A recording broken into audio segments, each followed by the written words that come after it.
কিন্তু আজকে কি দেখি আমরা, যত বদমাইশ যত বাটপার সব এই বিজেপি পার্টি।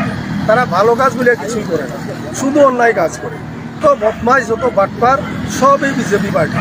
তারা ভালো কাজ বলে কিছুই করে না, শুধু অন্যায় কাজ করে। তো আজকে সকালে আমার বাড়ির সামনে আমার গাড়ি দাঁড় করানো হচ্ছে। তো আমি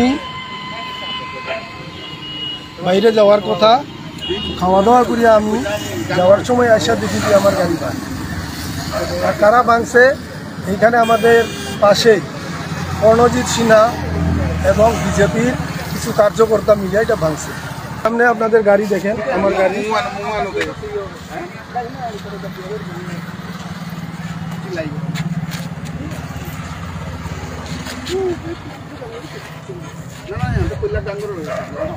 তো এই অবস্থা আজকে বিজেপি আমরা করতেছি।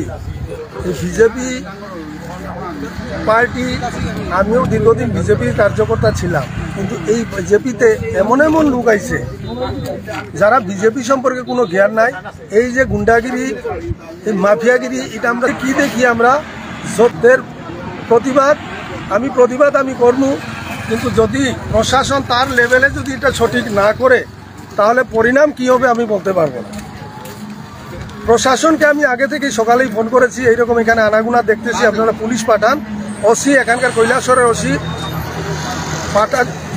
পাঠাচ্ছি বলে ঘটনা শেষ হওয়ার পরে সিনেমার মতো পুলিশ এসে পৌঁছে। তো যার কারণে এদের থেকে বাঁচিয়ে থাকবেন।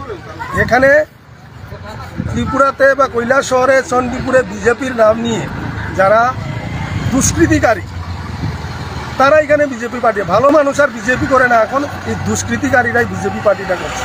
এই দুষ্কৃতিকারীদের থেকে সাবধান থাকবেন। এবং আমার সঙ্গে যখন ঘটনা ঘটেছে, আমার ক্ষতিপূরণ যদি তারা আমাকে না দেয় তাহলে পরিণাম ভালো হবে না।